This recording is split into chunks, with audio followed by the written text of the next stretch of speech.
Chapter 14.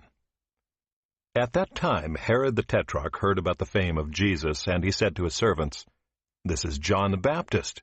He has been raised from the dead. That is why these miraculous powers are at work in him." For Herod had seized John and bound him and put him in prison for the sake of Herodias, his brother Philip's wife, because John had been saying to him, "It is not lawful for you to have her." And though he wanted to put him to death, he feared the people because they held him to be a prophet. But when Herod's birthday came, the daughter of Herodias danced before the company and pleased Herod, so that he promised with an oath to give her whatever she might ask. Prompted by her mother, she said, "Give me the head of John the Baptist here on a platter."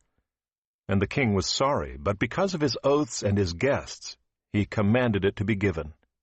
He sent and had John beheaded in the prison, and his head was brought on a platter and given to the girl, and she brought it to her mother. And his disciples came and took the body and buried it, and they went and told Jesus. Now when Jesus heard this, he withdrew from there in a boat to a desolate place by himself. But when the crowds heard it, they followed him on foot from the towns. When he went ashore, he saw a great crowd, and he had compassion on them and healed their sick. Now when it was evening, the disciples came to him and said, "This is a desolate place, and the day is now over.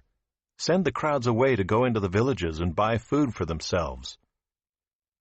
But Jesus said, "They need not go away. You give them something to eat." They said to him, "We have only 5 loaves here and 2 fish. And he said, "Bring them here to me."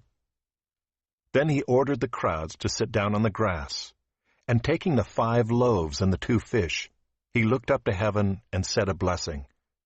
Then he broke the loaves and gave them to the disciples, and the disciples gave them to the crowds, and they all ate and were satisfied. And they took up 12 baskets full of the broken pieces left over, and those who ate were about 5,000 men, besides women and children.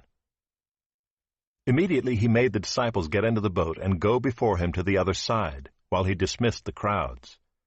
And after he had dismissed the crowds, he went up on the mountain by himself to pray. When evening came, he was there alone, but the boat by this time was a long way from the land, beaten by the waves, for the wind was against them.